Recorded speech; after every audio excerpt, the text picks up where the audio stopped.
ভাগ্য, কত সুন্দর শব্দ এই ভাগ্য। কিন্তু যতটা সুন্দর ঠিক ততটাই রহস্যময় এই শব্দ। কখন কি হবে কেউ জানে না।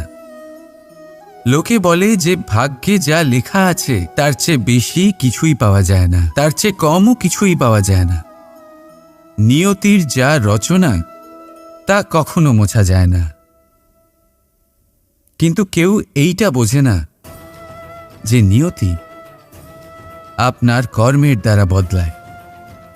যদি আপনি শুভ চিন্তা করেন, শুভ কর্ম করেন, তাহলে নিয়তি আপনার সাথে খারাপ কিছু হতেই দেবে না। কখনো আকাশে পাখিদের দেখুন, তারা কখনো ভাগ্যের উপর নির্ভরশীল হয় না। যতই ঝড় আসুক, যতই তীব্র হাওয়া দিক, ঘুরতে থাকে, একটা জিনিস জড়ো করে নিজের সৌভাগ্য, নিজের বাসা নিজেই তৈরি করে। নিজের সন্তানের জন্ম দেয়, তাকে লালন পালন করে, নিজেই তাকে উড়তে শেখায়, কখনোই ভাগ্যের উপরে নির্ভরশীল হয় না সে। এই বিষয়টা আমাদেরও শিখতে হবে। তাই মনে রাখবেন, আপনার ভাগ্য নিয়তির লিখন নয়। আপনার ভাগ্য তাই যেটা আপনি দিনের পর দিন আপনি নিজেই লেখেন। কিছু নিজে পরিশ্রম করে, কিছু নিজের ভাবনার জোরে। রাধা রাধা। আপনি কখনো কোনো পাখি দেখেছেন? তীব্র বায়ু, ভয়ানক বর্ষা, হিংস্র জীব একাধিকবার তাদের বাসা নষ্ট করে দেয়, কিন্তু তাও সে ঝড়ের সাথে ঝগড়া করে না। সে কখনো বর্ষাকে হিংসে করে না, আর না সে হিংস্র পশুদের ওপর প্রতিশোধ নেয়। সে শুধু স্থান পরিবর্তন করে, অন্য কোনো শক্ত ডালে আবার নিজের বাসা বানাতে উদ্যোগী হয়, আর তারপর সফল হয়ে নিজের পরিবার প্রতিষ্ঠা করে। আর তারপর কিছু মাসের মধ্যেই তার ছোট সন্তানদের আকাশে ডানা মেলে উড়তে দেখা যায়। অন্যদিকে একটি সাপ প্রহারের প্রতিশোধ নেওয়ার উদ্দেশ্যে মানুষের বসতিতে প্রবেশ করে, আর শেষে সে নিজেই মারা যায়। এই শিক্ষাই আমাদের মানুষদের জন্য প্রযোজ্য। প্রতিশোধের আগুনে মানুষ স্বয়ং ভস্ম হয়ে যায়, উত্থান থেকে পতনের দিকে নিয়ে যায়। তাই যদি জীবনে উন্নতি করতে হয়, তবে পরিবর্তনের চিন্তা নিয়ে কর্ম করুন, নয়তো প্রতিশোধ আপনাকে রসাতলে তলিয়ে দেবে। রাধা রাধা। বহুবার আমরা জীবনে নিরাশ হয়ে পড়ি, এই ভেবে যে নিরন্তর চেষ্টা করার পরেও আমাদের নিজেদের লক্ষ্য প্রাপ্ত হচ্ছে না। আমরা বুঝতেই পারি না এটা কি হচ্ছে। অনেকবার এরকম মনে হয় যে সেই লক্ষ্য যা আমরা চাইছি, সেই স্বপ্ন যা আমরা দেখেছি, যার জন্য আমরা নিরন্তর চেষ্টা করেছি, আমরা হয়তো তার যোগ্যই নই। ওই লক্ষ্যই আমাদের জন্য সঠিক নয়। আমাদের মনোবল ভেঙে যায়, আর তা হলো অত্যন্ত কঠিন এক পরিস্থিতি। কিন্তু সেই সময় কি করা যেতে পারে? আপনাকে একটা উদাহরণ দিয়ে বোঝাই। কখনো কোনো বৃক্ষকে দেখেছেন? সেও অনেক কঠিন পরিস্থিতির সম্মুখীন হয়, যেমন পাতা ঝরার সময়। এই সময়ে এলেও বৃক্ষ হার মানে না। সে নিজের পাতা ও ফুল বদলে ফেলে, কিন্তু শিকড় কখনো বদলায় না। সে তখন অটল থাকে। আর এই সময় চলে গেলেই বৃক্ষকে দেখুন, আবার ফুলে ফলে পরিপূর্ণ হয়ে ওঠে। এইভাবে আপনিও জীবনে নিরন্তর চেষ্টা করতে থাকুন। তাও আপনি সাফল্য না পেলে নিজের পথ বদলে ফেলুন, কিন্তু সামনে এগোতে থাকুন, নিরন্তর চেষ্টা করতে থাকুন। কোনো না কোনো রাস্তা দিয়ে, কোনো না কোনোভাবে আপনি পৌঁছে গেলে আপনি জানতে পারবেন আপনার সাফল্য আপনার জন্যই অপেক্ষা করছিল। রাধা রাধা। ঈশ্বর লতা পাতাকে দাঁড়িয়ে থাকার শক্তি দেননি। ঈশ্বর এই শক্তি দিয়েছেন বৃক্ষকে। এই লতা পাতা বৃক্ষের সাহায্যে দাঁড়িয়ে থাকে, তাতেই বিকশিত হয়। এবার এই লতা পাতা দুই ধরনের হয়। প্রথম সে যে এই বৃক্ষতে বিকশিত হয়, ফুল ফুটিয়ে তোলে, নিজেকেও সুন্দর বানায়, বৃক্ষকেও সুন্দর বানিয়ে তোলে। দ্বিতীয় সে যে বৃক্ষকে পুরোপুরি শুকিয়ে দেয়, তার প্রাণ শক্তি তার থেকে কেড়ে নেয়, আর শেষে নিজেও ধ্বংস হয়ে যায়।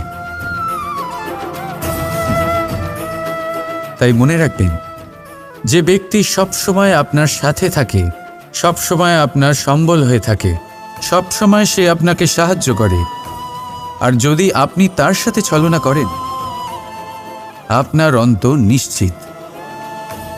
এরকম কখনো করবেন না। সেই ব্যক্তিকে ভালোবাসা দিন, সম্মান দিন, আর আমার সাথে প্রসন্ন হয়ে বলুন, রাধা রাধা। এই জীবনে মানুষ শুধু তিনটি জিনিসের পেছনে ছোটে: ছায়া অর্থাৎ সঙ্গী, সম্মান; কায়া অর্থাৎ সুন্দর বলিষ্ঠ শরীর; আর তৃতীয় হল মায়া অর্থাৎ ঐশ্বর্য। এবার অবাক করার মতো বিষয় হল, সময় এলে পরে এই তিনটি বস্তুই সবার আগে আপনাকে ত্যাগ করে। অন্ধকারে ছায়া আপনাকে ত্যাগ করে, বার্ধক্যে কায়া আপনাকে ত্যাগ করে, আর অন্তিম সময়ে মায়াও আপনাকে ত্যাগ করে। এগুলো কিছুই কাজে আসে না যার পেছনে আপনি সারা জীবন দৌড়েই যাচ্ছিলেন। যদি কিছু কাজে লাগে, তা হলো আপনার প্রেমপূর্ণ ব্যবহার যা আপনি সংসারকে দিয়েছেন। এ হলো সেই প্রেম যা অন্ধকারে প্রদীপ হয়ে আপনাকে আলো দেবে। এ হলো সেই প্রেম যা বার্ধক্যে হাত রূপে আপনাকে শক্তি দেবে, সহায়তা করবে। আর যখন আপনার কাছে অর্থ থাকবে না, তখন এই প্রেমই আপনাকে সামর্থ্য যোগাবে। জীবনে যদি কিছু উপার্জন করতে চান, তাহলে শুধু প্রেম উপার্জন করুন। যদি আপনিও আমার মতো দূরের কথা ভাবতে চান, তাহলে শুধুমাত্র প্রেম উপার্জন করুন। আর এখন এই প্রেম ভাব নিয়েই বলুন, রাধা রাধা। সাফল্য কে না চান? সাফল্য লাভ করার, শিখরে পৌঁছানোর আলাদাই একটা আনন্দ রয়েছে। আর আপনজনদেরও কে না চান? প্রত্যেক মানুষ চান যেন জীবনে তার কোনো আপনজন থাকে, যারা সবসময় তাদের সাথে থাকবে। কারণ আপনজনের সাথেই তো সাফল্যের আনন্দ সব থেকে বেশি পাওয়া যায়। কিন্তু আসলে কি হয়, অনেক সময় সাফল্যের খোঁজে সেই পথে চলতে চলতে আমরা আপনদের থেকে দূরে চলে যাই। না চাইতেও দূরে চলে যেতে হয়, ওনাদের সাথে সময় কাটাতে পারি না। আর আমরা ভুলে যাই যে সাফল্যের আসল আনন্দ আপনজনদের সাথেই পাওয়া যায়। সফল হওয়ার পরে আপনদের সাথে দেখা হলে তাদের চোখে আমাদের জন্য যে আবেগ থাকে, যে সম্মান, যে প্রেম থাকে, সেটাই হলো আসল পুরস্কার। আমরা সেই কথা ভুলে যাই এবং একা হয়ে পড়ি। বেশিরভাগ সময় এটাই হয়। বেশিরভাগ সময় সফল মানুষগুলি একা হয়ে যান। এবার আপনি কি চান? আপনি অসফল হয়ে দিনগুলি একাকিত্বে কাটাতে চান, নাকি সফল হয়ে আপনজনদের সাথে আনন্দে থাকতে চান? সেই সিদ্ধান্ত আপনার। সাফল্যের পেছনে ছুটুন, নিজেকে উজাড় করে দিন, কিন্তু আপনজনদের সঙ্গ ত্যাগ করবেন না। সেই আপনজন যারা আপনার সাফল্যের জন্য দায়ী, সেই আপনজন যিনি আপনার সাফল্যে আনন্দ পান, সুখ লাভ করেন, তাদের কখনো ত্যাগ করবেন না। আসুন আমার সাথে ভালোবেসে বলুন, রাধা রাধা। জীবন, এই জীবনের সত্য কি? জন্ম, যেখান থেকে জীবন আরম্ভ হয়, নাকি সমাপ্তি? মৃত্যু, যেখানে জীবন শেষ হয়ে যায়। জীবনের সত্য এটা নয়, সব কিছু এটা নয়। ভালো করে ভেবে দেখলে কিছুই যায় আসে না যে আপনার জন্ম কোথায় হয়েছে, কিভাবে হয়েছে। এতেও কিছু যায় আসে না যে আপনার মৃত্যু কোথায় হবে, কিভাবে হবে। যায় আসে তখন, গুরুত্বপূর্ণ হলো এটাই যে জীবন আপনি যাপন করেছেন তার উদ্দেশ্য কি ছিল, কি ভাবনা নিয়ে আপনি বেঁচেছেন।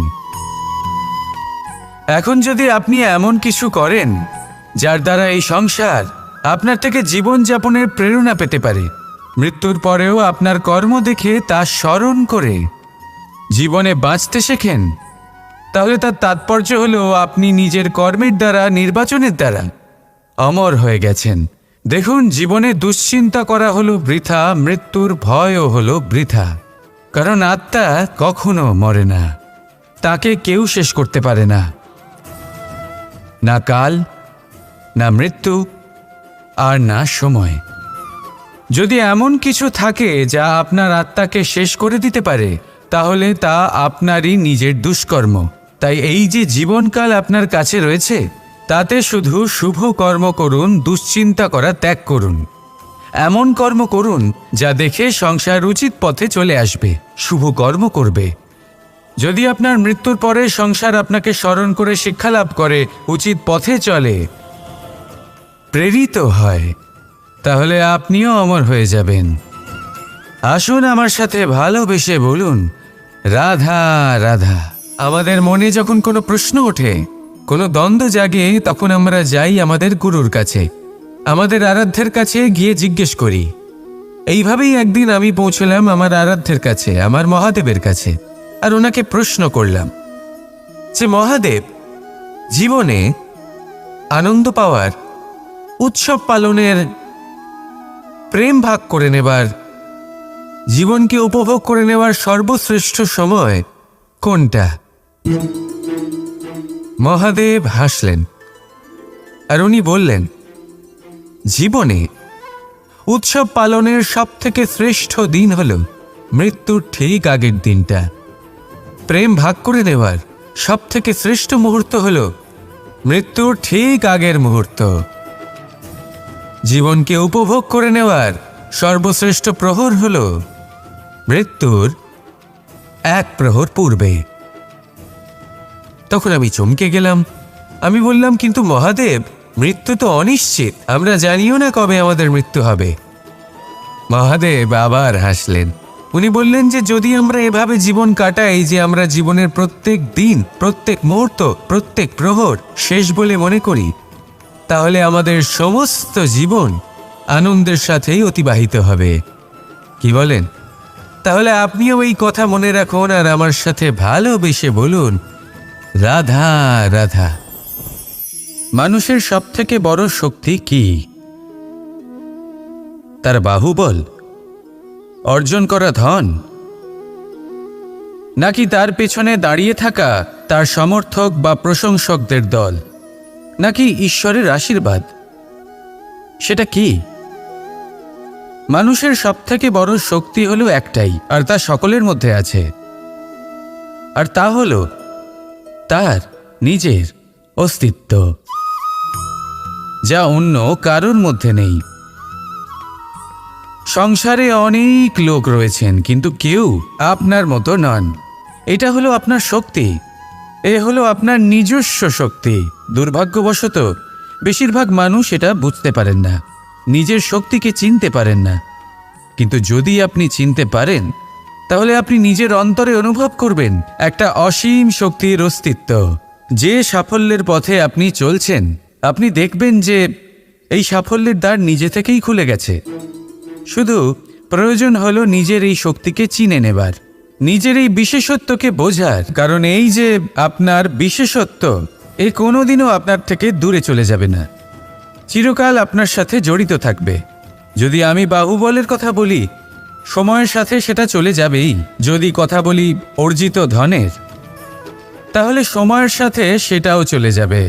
মিত্র, পরিবার, বন্ধু, আশীর্বাদ, এই সব কিছু আপনার থেকে দূরে চলে যেতে চলেছে, সেটা আপনিও জানেন। কিন্তু এই যে আপনার অস্তিত্ব, আপনার বিশেষ শক্তি যা শুধু আপনার সাথে আছে, তা চিরকাল আপনার সাথেই জুড়ে থাকবে। দরকার হলো শুধুমাত্র এটা চিনে নেওয়ার, নিজের উপর বিশ্বাস রাখার, আর জীবনে এগিয়ে চলার। আপনি যদি এটা করেন, তাহলে সবাই এটা দেখে আপনার থেকে শিক্ষা নেবেন।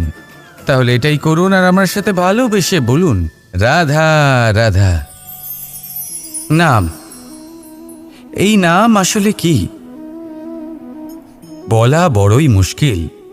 এই সংসারের প্রত্যেক বস্তু প্রত্যেক ব্যক্তি, প্রত্যেক স্থান, প্রত্যেক জাতি, প্রত্যেক সম্প্রদায়ের নাম আছে। কিন্তু এই প্রত্যেক নাম কি যথেষ্ট? একেবারেই নয়। দেখুন, কিছু নাম হয় যা জন্মসূত্রে লাভ করা। যেমন আমার নাম রাখা হয়েছিল কৃষ্ণ, কিন্তু পরে মা আমাকে আদর করে কানাই বলতেন।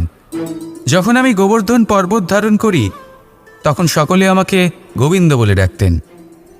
যখন আমি কংসের সংহার করেছিলাম তখন সকলে আমাকে কংসহারি বলতেন। যখন আমি গীতাতে জ্ঞানের উপদেশ দিয়েছিলাম তখন সবাই আমাকে যোগেশ্বর ডাকতেন।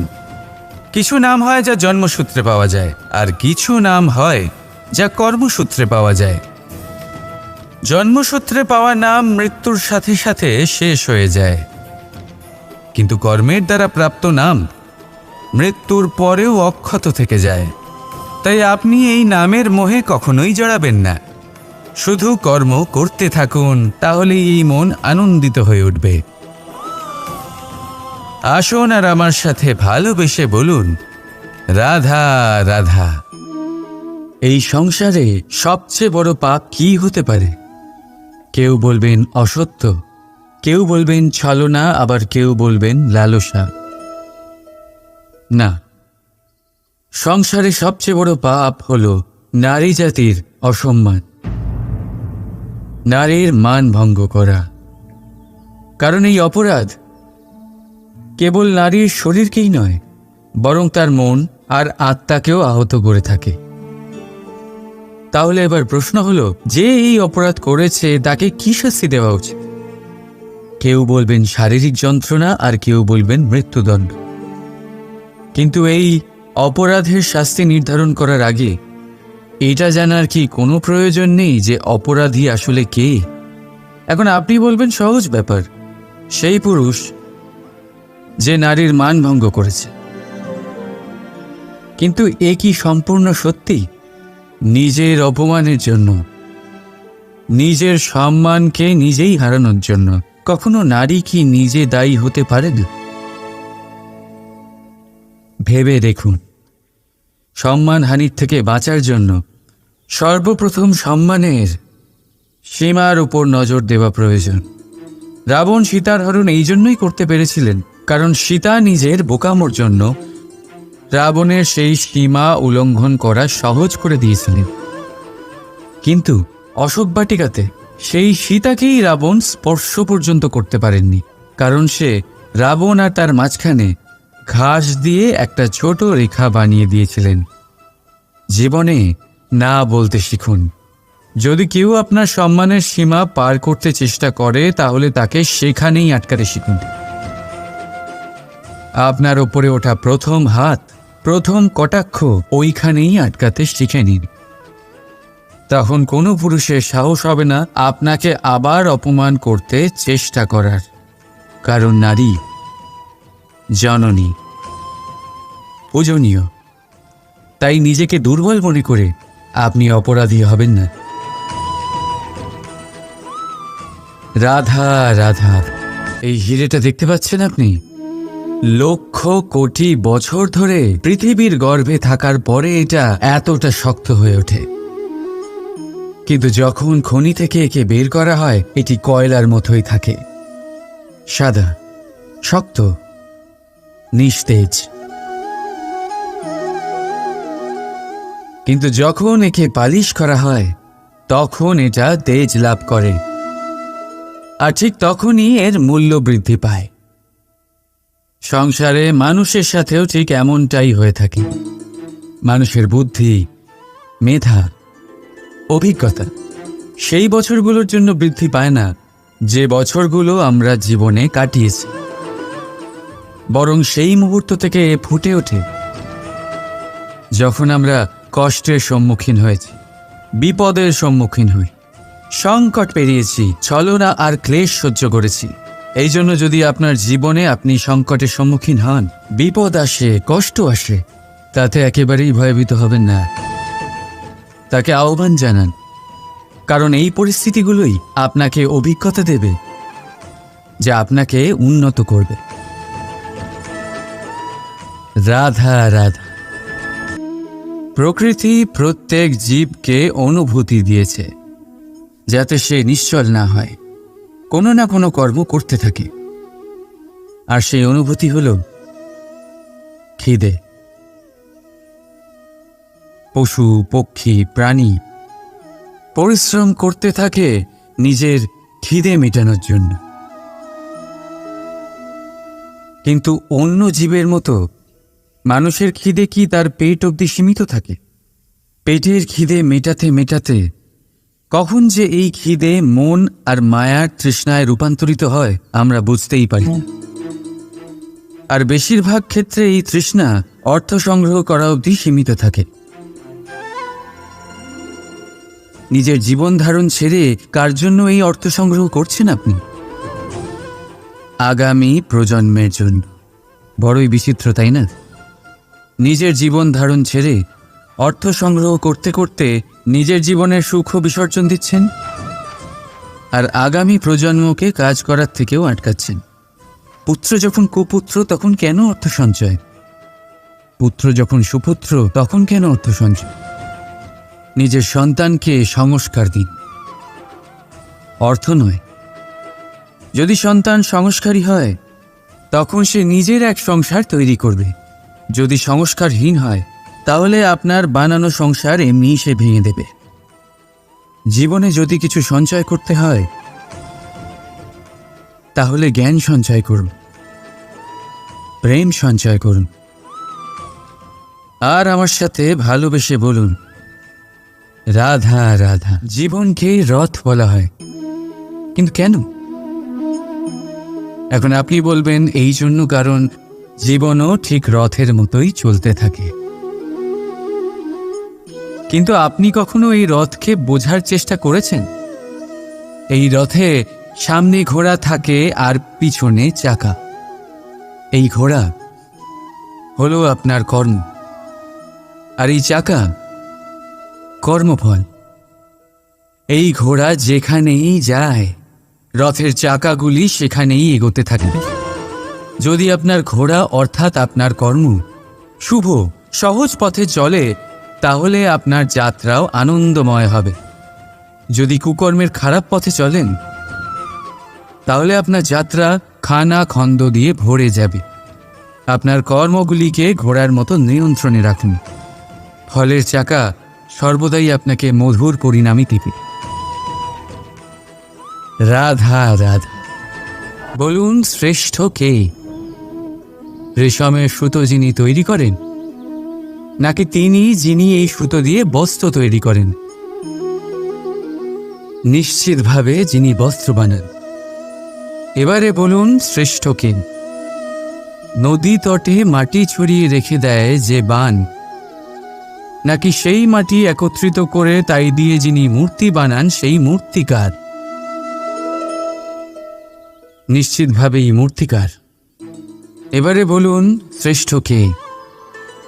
দেবতা আর দানবের সেই দল যারা অমৃত পাওয়ার জন্য এই সংসারে হলাহল ছড়িয়ে দিয়েছে, নাকি মহাদেব যিনি এই হলাহল নিজে পান করে নিজের কণ্ঠে ধারণ করেন? নিশ্চিতভাবেই মহাদেব সর্বশ্রেষ্ঠ। ঠিক এইভাবেই সংসারে ছোট ছোট ব্যাপারকে যারা বড় করে দেখেন তারা শ্রেষ্ঠ হন না। কারণ ছোট ছোট খুঁটিনাটিকে দ্বন্দ্বে পরিণত করা অত্যন্ত সহজ। কিন্তু সর্বশ্রেষ্ঠ তিনিই হন যিনি নিজের বিচার বুদ্ধি দিয়ে বড় বড় যুদ্ধের অবসান ঘটান। রাধা রাধা। সংসারে সব থেকে কঠিন কাজ কি? কেউ বলবেন পর্বত আরোহণ করা, কেউ বলবেন সাঁতার কাটা, কেউ বলবেন আকাশে ওড়া। কিন্তু বাস্তবে সত্যি কি এগুলি কঠিন? আসলে যদি দেখা যায় তো এগুলি কিছুটা আলাদা।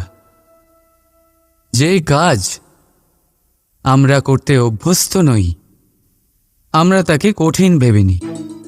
যেমন সাঁতার কাটা আলাদা, পাহাড়ে ওঠার কলা আলাদা, আকাশে ওড়ার কলা আলাদা। যেমন কিছু মানুষ গণিত আর বিজ্ঞানকে কঠিন ভেবে নেয়, কিন্তু বাস্তবে এটা সাহিত্যের থেকে কিছুটা ভিন্ন, কঠিন নয়। দেখুন, এই সংসারে কঠিন কিছুই নেই, শুধু একে অপরের থেকে কিছুটা ভিন্ন। যেমন কোনো মানুষ হন, সম্পর্ক হোক, কারোর চিন্তাধারা বা বিচার বুদ্ধি হোক, কখনো কখনো আমরা বুঝতে পারি না, কারণ আমাদের চিন্তাধারা ও বিচার বুদ্ধির থেকে সেগুলি আলাদা। কিন্তু যদি এটা বুঝে নেওয়া যায় যে সেটা কঠিন নয়, একটু ভিন্ন মাত্র, তাহলে অনেক সম্পর্ক বাঁচানো যেতে পারে। রাধা রাধা।